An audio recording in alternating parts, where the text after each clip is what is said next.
नमस्ते साथियों, मैं सौरभ कुमार। और आज पुनः हम आपको बताते चले कि जो भी चीज़ें हो रही है, यानी बिहार में आज जो बातें कही जा रही थी कि सत्ता परिवर्तन होने वाला है,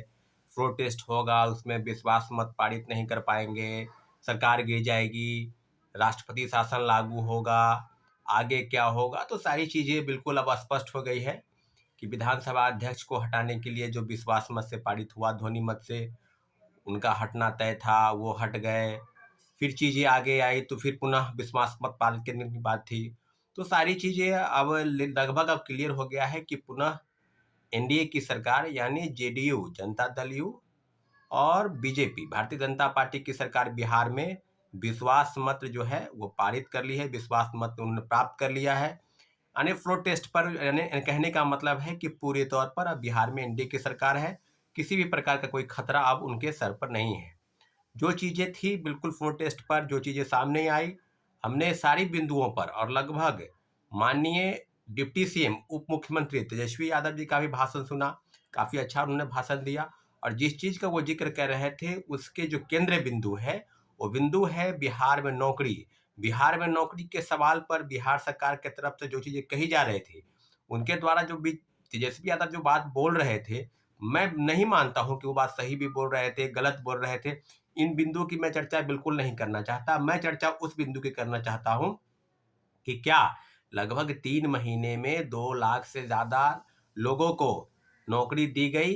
सिर्फ शिक्षा के क्षेत्र में सिर्फ शिक्षकों को नौकरी दिया गया और कई लोगों को कई लाख नौकरी स्वास्थ्य क्षेत्र में लगभग 1 लाख से ज़्यादा पद रिक्त हैं और कई विभागों की सूची जो है उस पर अगर स्पष्टीकरण देना है तो महागठबंधन की सरकार ने स्पष्ट कहा कि हम लोगों ने नौकरी के नाम पर, रोजगार के नाम पर, युवाओं के भविष्य के नाम पर तेजस्वी यादव का भाषण सभी लोगों ने सुना। और आप शिक्षक अभ्यर्थी से भी जितने भी युवा बेरोजगार हैं इस प्रदेश में और देश के तमाम राज्यों के युवा प्रतियोगिता परीक्षा की तैयारी करने वाले जो बिहार में अप्लाई करते हैं, बिहार में आवेदन देते हैं कि मुझे नौकरी मिलेगी, आग्रह करते हैं कि तेजस्वी यादव का वो भाषण सुने। मैं किसी पार्टी का प्रवक्ता नहीं, मैं छात्र अभ्यर्थियों की बात करता हूँ, लेकिन इतना जरूर है कि जिस प्रकार से बातें कही जा रही थी असेंबली में सत्र के दौरान और जो चीजें हुई सामने, उस बात से अब इनकार नहीं किया जा सकता है कि बिहार में जिस तरह का खेल चल रहा है, सत्ता परिवर्तन कभी इधर, कभी महागठबंधन की सरकार, कभी एनडीए की सरकार, कभी कोई उप मुख्यमंत्री रहे, कभी वो हट जाए, तो मुझे लगता है कि विकास के जो काम है वो अवरुद्ध होते हैं और जो चीजें जो योजनाएं लागू होती है सरकार की तरफ से, उस पर कहीं ना कहीं एक रुकावट पैदा होती है क्योंकि सरकार बदलने से चीजें बदल जाती है। आज पुनः एनडीए के जो साथी थे, जो उप मुख्यमंत्री और दोनों विधानसभा में विरोधी दल के नेता विजय सिन्हा और विधान परिषद में विरोधी दल के नेता सम्राट चौधरी, जो बीजेपी के प्रदेश अध्यक्ष भी रहे हैं और दोनों लोग आज बिहार के डिप्टी सीएम हैं। तो आज पुनः सप्लीमेंट्री रिजल्ट की मांग को लेकर जिस तरह के वक्तव्य आपके दिए जा रहे थे,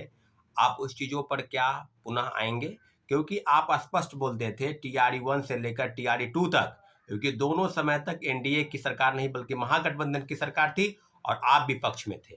तो आज आपकी भूमिका क्या है? क्या शिक्षक अभ्यर्थियों के साथ जो अन्याय का वातावरण पैदा हुआ, जिस तरह की चीजें बीपीएससी ने किया, जिस तरह की चीजें शिक्षा विभाग ने की, सिर्फ रिजल्ट के नाम पर, पूरक परिणाम में TRE 1 की अगर बात करेंगे तो 2773 लोगों की जो सूची मल्टीपल रिजल्ट को लेकर गई थी और उसमें से भी मात्र मात्र 4700 के खिलाफ में मात्र 2773 लोगों का रिजल्ट आया। 2000 पदों की कटौती TRE 1 में की गई और सिर्फ मल्टीपल रिजल्ट को लेकर। तो बीपीएससी चेयरमैन की भी विदाई हो गई है। नए चेयरमैन श्री अमित सुबहानी जी, जो राज्य के मुख्य सचिव थे, अब उनको बीपीएससी का अध्यक्ष बनाया गया है। सारी चीजों पर अगर आप गौर करेंगे तो बीपीएससी चेयरमैन ने विदाई समारोह के दौरान उन्होंने कहा कि आईएएस बनना मेरी गलती है। ये बात बिल्कुल सही है कि आईएएस अधिकारी, कोई भी आईएएस अधिकारी किसी भी जिले का डीएम हो या किसी भी पद के सचिव हो, सेक्रेटरी आदि पदों पर अगर रहता है तो सरकार की योजनाओं पर अमली जामा पहनाने का काम होता है। अपने मन से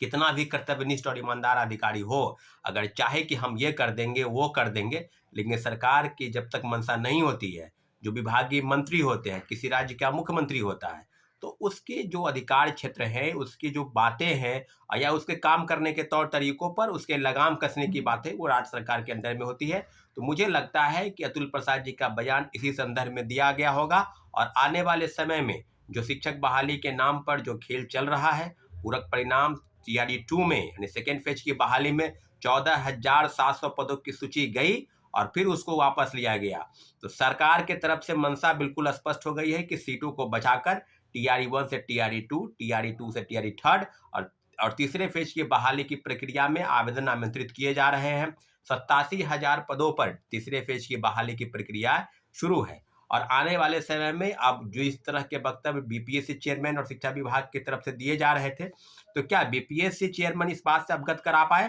कि जो बड़े पैमाने पर भर्तियां हुई, जो धांधली हुई, सीटेट फेल, एसटीटी फेल और कई फर्जी वाले, उनको अगर आपने बहाल किया है तो फिर उसको अगर हटाते हैं तो फिर नए लोगों को आपने मौका क्यों नहीं दिया? क्या सरकार की तरफ से आप संवाद नहीं कर सकते थे कि टीआरई 2 से लेकर और आगे की परीक्षाओं में पूरक परिणाम को लेकर किस तरह के वक्तव्य दिए जाएंगे? टीआरई 1 में मात्र 10,000 लोगों ने डॉक्यूमेंट का वेरिफिकेशन नहीं कराया, क्या वो वेटिंग लिस्ट होंगे? निश्चित रूप से वो सप्लीमेंट्री रिजल्ट होगा, लेकिन आपने छात्रों अभ्यर्थियों को डार्क में रखा, आपने उनको गुमराह किया। शिक्षा विभाग और बीपीएससी ने हड़बड़ी करके जो क्रेडिट लेने का होड़ था, और स्पष्ट है कि आज भी विधानसभा में सत्र के दौरान क्रेडिट लेने की बात कही जा रही थी। टीआरई 1 से लेकर टीआरई 2 तक और नौकरी देने के नाम पर जो क्रेडिट लेने का होड़ है, आज पुनः एनडीए की सरकार में इस बात के लिए कई टीवी चैनलों के प्रवक्ताओं द्वारा इस तरह के भाषण और वक्तव्य दिए जा रहे हैं कि तीसरे फेज की बहाली जो अगस्त में थी, अब हम लोगों की सरकार आने के बाद उसको हम मार्च में ही करने जा रहे हैं। तीसरे फेज की बहाली हो या चौथे फेज की बहाली हो या कई विभागों की रिक्तियां जो है, अभी आपने देखा होगा कि वित्त विभाग की तरफ से एक नोटिस आया है कि इन फलना फलना पद पर, इन पदों पर, और जितने भी विभाग हैं, चाहे योजना विभाग हो, चाहे शिक्षा विभाग हो, चाहे साइंस एंड टेक्नोलॉजी डिपार्टमेंट हो, चाहे विद फाइनेंस डिपार्टमेंट हो या हेल्थ सेक्टर हो, तमाम जगहों पर जितने भी, और जो बीएसएससी यानी कर्मचारी चयन आयोग के पद हो या बिहार पुलिस अवर सेवा आयोग के पद हो, जितने भी वैकेंसी की जो रिक्त सूची है, लगभग कुछ सूची का जो आंकड़ा है वो वित्त विभाग ने जारी किया। वित्त विभाग की तरफ से कहने का मतलब कि एनडीए की सरकार ने जारी किया। आज अगर हम पुनः जारी करेंगे, अगर एनडीए की सरकार के माननीय मुख्यमंत्री नीतीश कुमार जी थे, मुख्यमंत्री जी की तरफ से जितनी भी चीजें की गई, सरकार की योजनाओं पर अगर कोई अमली जामा बनाने का काम होता है तो मंत्रिपरिषद करता है और मंत्रिपरिषद का प्रमुख मुख्यमंत्री होता है। तो पुनः सप्लीमेंट्री रिजल्ट के नाम पर जो एनडीए की सरकार पुनः राज्य में स्थापित हो गई है, आज हम मांग करते हैं कि टीआरई 2 में 14,700 पदों पर सप्लीमेंट्री रिजल्ट को लेकर जो बीपीएससी चेयरमैन ने कहा कि चैप्टर क्लोज हो गया है, आज पुनः आपसे सवाल है कि अगर आपने विश्वास मत हासिल कर लिया है तो जनता के बीच में उन सारे सवालों का जवाब आपको देना होगा। शिक्षक बहाली के मुद्दे पर आपको बिल्कुल पीछे भागने की अगर आप पलटी मारते हैं, सप्लीमेंट्री रिजल्ट के नाम पर सुशील मोदी का स्पष्ट था बयान कि 40,000 पदों पर पूरक परिणाम जारी हो, उसका क्या होगा? आने वाले समय में किस तरह की चीजें क्या सरकार की तरफ से होगी? और तीसरे फेज की बहाली को लेकर जितनी भी समस्याएं होगी, उसके लिए विरोध प्रदर्शन जो होगा या नहीं होगा, ये अलग सवाल है। लेकिन टीआरई 2 में इसको लेकर आप सबों के कहने पर कल एक महत्वपूर्ण बैठक बुलाई गई है, इसलिए जितने भी शिक्षक अभ्यर्थी मेरी बातों को सुन रहे हैं, तीसरे फेज की बहाली पर महत्वपूर्ण बैठक में शामिल होंगे। सप्लीमेंट्री रिजल्ट के नाम पर जो धोखा हुआ 14,700 पदों पर, जो 1 नंबर 2 नंबर जो टाई ब्रेकर यानी मिनिमम कट ऑफ को पार करके उतना ही मार्क्स पर वो थे और उनका रिजल्ट का प्रकाशन नहीं हुआ। सप्लीमेंट्री रिजल्ट के नाम पर जिन्होंने स्पष्ट कहा था बीपीएससी चेयरमैन ने कि पूरक परिणाम जारी करेंगे, मल्टीपल रिजल्ट होंगे, ड्रॉप आउट बाहर होंगे, जो जो जो फर्जीवाड़े तरीके से बहाल हो गए हैं उनको बाहर करेंगे, जो पद रिक्त होगी एक से ज्यादा सप्लीमेंट्री रिजल्ट जारी करेंगे। तो 25 अक्टूबर की उसी ट्वीट का हवाला देते हुए आप अपनी बातों से पलटी मार गए। क्या आप सरकार से सवाल नहीं कर सकते हैं? क्या हम लोग, और धारा 144 लागू करना किसके कहने पर आपने बीपीएससी के पास धारा 144 लगा? क्या शिक्षक अभ्यर्थी अपने लोकतांत्रिक तरीके से जो लड़ाई लड़ी जाएगी, क्या वो लड़ेंगे नहीं? क्या आपके साथ आपके सवाल का जवाब आपने नहीं दे दिया? और निश्चित रूप से अभी जो अपर मुख्य सचिव की तरफ से चिट्ठी निकला था कुछ दिन पहले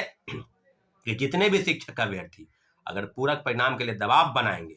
तो उनको अगली परीक्षा से बैठने के लिए वंचित किया जाएगा। कहने का मतलब कि कानूनी कार्रवाई आप पर लागू होगी। तो इस तरह की चीजें इस प्रदेश में हो रही है। एनडीए की सरकार बनी है, हम सारे शिक्षक अभ्यर्थियों के साथ और नियोजित शिक्षकों के सवाल पर कल एक बहुत बड़ा विधानसभा सत्र के दौरान घेरने की जो बात कही जा रही है, तमाम शिक्षक संगठन नियोजित शिक्षकों को राजकर्मी का दर्जा देने की बात कहकर और उनको नौकरी छीनने के लिए जो परीक्षाएं आयोजित बिहार विद्यालय परीक्षा समिति द्वारा आयोजित होगी और 5 सदस्यीय कमेटी की रिपोर्ट के आधार पर यह तय हुआ